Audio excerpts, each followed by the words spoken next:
What's going on, guys? This is Logan with West Desert Wheeler. Today we're checking out the new Vanquish Products VRD Mullet. What is a mullet? That's a weird name for an RC, right? So mullet is going to have a straight front axle, and the rear axle is going to have portals in the rear. So you're going to get added clearance in the rear, but a lower center of gravity in the front. Typically, you're climbing up stuff anyway, so it's actually going to help keep the center of gravity lower on an incline, things like that, and then you're going to get added clearance in the rear for being able to move around rocks and whatnot, because you can steer your front end around the rocks. You can't so much steer the rear end around the rocks with the drag axle.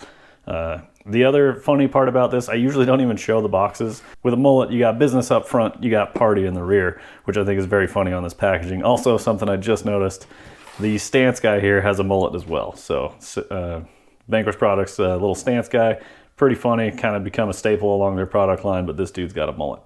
So I talked to Brandon over at Vanquish about which overdrive setup this thing has, and this has got a very interesting gear setup in this, because with portals on these, it is a gear reduction in the portal box.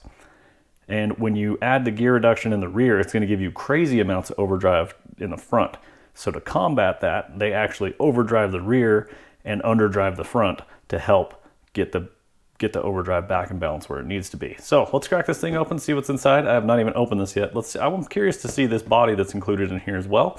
We've got a cab only body, and then we've got an aluminum chassis. Let's take a look at our components. Always fun to cut open the factory seals. We've got our little iconic aperture knife here. That's a nice little knife here. Not too bad either. I think these guys are like $80 or so. Got a couple of those. There we go. All right, so we got a whole party going on inside here.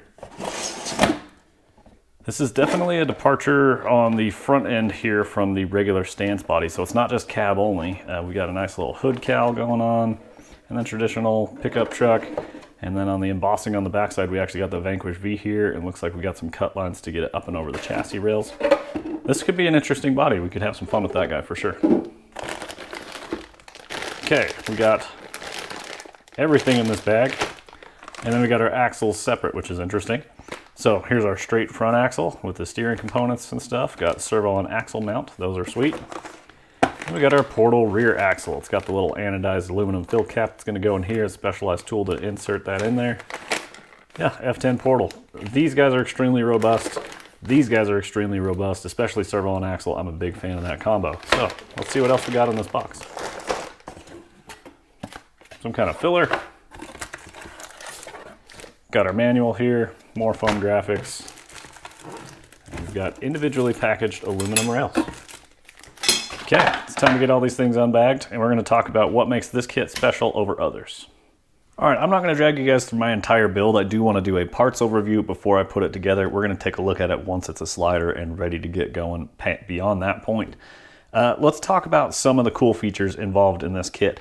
So starting with the shocks, I believe these are going to be the updated cartridges in these shocks to help prevent leaking. In previous experience, I've had issues with S80's shocks leaking really bad. And with the new RTR Phoenix that I got, those shocks have not been leaking, so that's a good start. This is going to be my first kit shocks where these have been improved. We've also got the HD plastics on this, so this is going to be the gray molded plastics, a little bit stronger, higher nylon content, I believe. Things in the axles, so we're going to have machined ring and pinions in these guys, and then like I said, we're going to have an overdrive and an underdrive gear set. On the portal rear axle, we've also got the machined portal gears with the machined ring and pinion there. The transmission is an interesting one. So this one's got the lightweight machined gear set for the standard VFD. It's also got the aluminum lightweight motor plate in here. I believe this is a VRD carbon spec transmission. I don't remember if the VRD carbon had the lightweight motor plate. It also has aluminum standoffs. This is like super high-end build on the VFD. So with this mullet kit, this is going to be a real high performance kit. The only area I noticed where they kind of pulled back a little bit is actually on the chassis rails, because these are aluminum and not carbon. Now, Vanquish also sells carbon rails that you can pick up if you choose to do so. And then there are also aftermarket companies like Rock Pirates RC and Brazen Scale RC. Those are the two different chassis that I've personally run on the VRDs. Both of them have excellent performance, certainly look into both of those guys. But yeah, we've still got our high clearance big stainless links on our link kit here. We got the HD rod ends for the setup on this guy as well. Steel pivot balls, everything's good to go there. A bunch of molded plastic components for the chassis cross members. And then we've got our standard plastic drive shafts here for the Vanquish stuff. I've got zero issues with these. These things have been working for me just great, and I just put some on a custom build of mine actually. So those work out just great. That's the high level overview of these parts. Let's get them all put together and see how this truck looks as intended from Vanquish.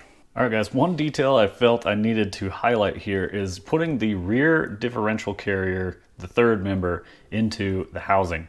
Typically, it's a high pinion. You put the top of the pinion shaft towards the top of the axle. Because this is a mullet, with the portal reduction, it reverses the output to the tires. So if you put this in like this and it matches your front housing, your tires are going to spin in opposite directions. You have to flip the differential and insert it upside down to make it a low pinion, and that will correct the output to your tires so they all spin in the same direction.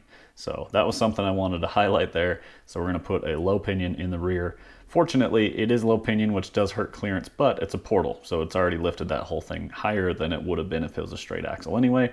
But yeah, definitely wanted to throw that detail out there. It's in the manual, but it's not really highlighted there. You gotta be paying attention, so pay attention to that when you're putting yours together. All right guys, our VRD mullet slider, as intended by Vanquish, is all put together here. This thing is looking pretty good. I believe these are a 90mm shock, which is interesting because Vanquish will do 90mm on straight axles and 80mm on their portal cars typically. So interesting to see there that we are square 90mm on all four corners. I am going to make some changes to this truck before I go out and drive it. One of them is going to be SSD brass knuckles for VS410 straight axles, which are the F10 axles. And so I'm going to throw those on there. I may end up doing a wheel that has a brass ring on the inside as well. And then, yeah, we're going to be able to get some electronics put in this guy. I did not have electronics for this yet. I got to get down to Sky RC Hobby Shop in St. George, Utah. And then I'm probably going to pick up some J-Concepts Bossman tires. I've run those in cut and shuts on my Capra, but I have not run the standard 475. So I'm going to run 1.9 Vanquish wheels. I've already got those sitting on a Wraith over there. I think I'm going to pull them off for this truck. Put some Bossmans on it, get some SL3D squid inserts in it, get a little more brass in it, brass rings on the front wheels. One interesting thing, Vanquish was kind enough to send over a couple hub sets for this truck to go with this. And when I opened the box, I was like, that's weird. I don't remember ordering hubs. And so I looked at them and I was like, that's even weirder.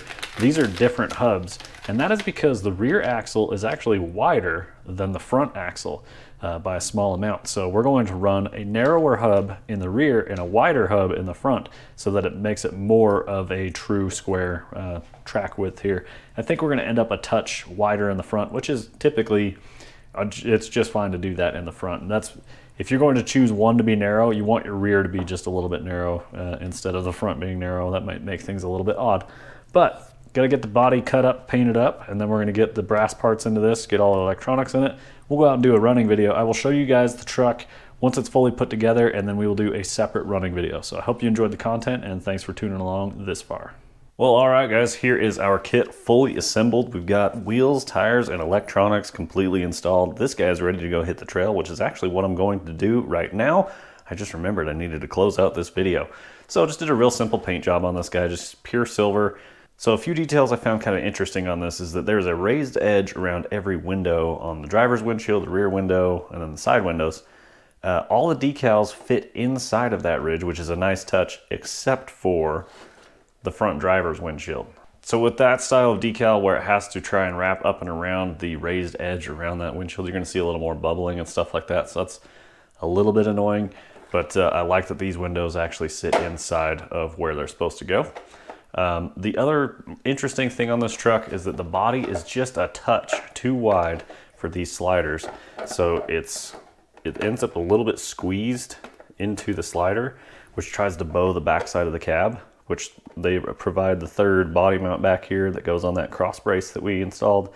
And that's what holds the back of the cab on there. But anytime you hit a bump or something, it's gonna try and pop this body up over the edge of the slider. I wish that it was just that little bit narrower so it just comfortably sat on the sliders.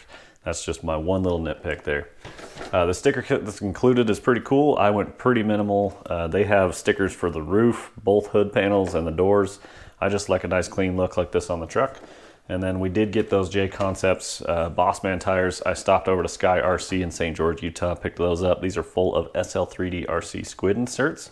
So yeah, it's time to go hit the trails and see how this thing does.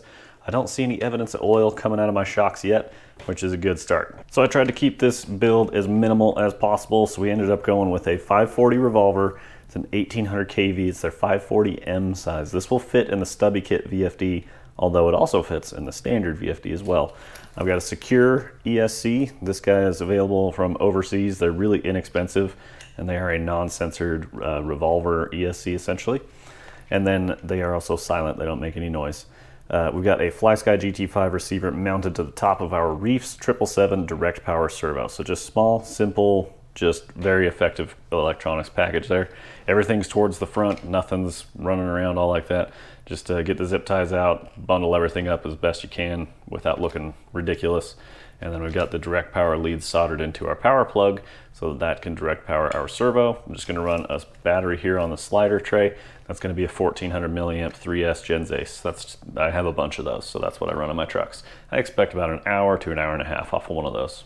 So we will see you guys on the running video. Thank you so much for watching this build video. Hopefully we'll see you guys in the next one. Keep the rubber side down.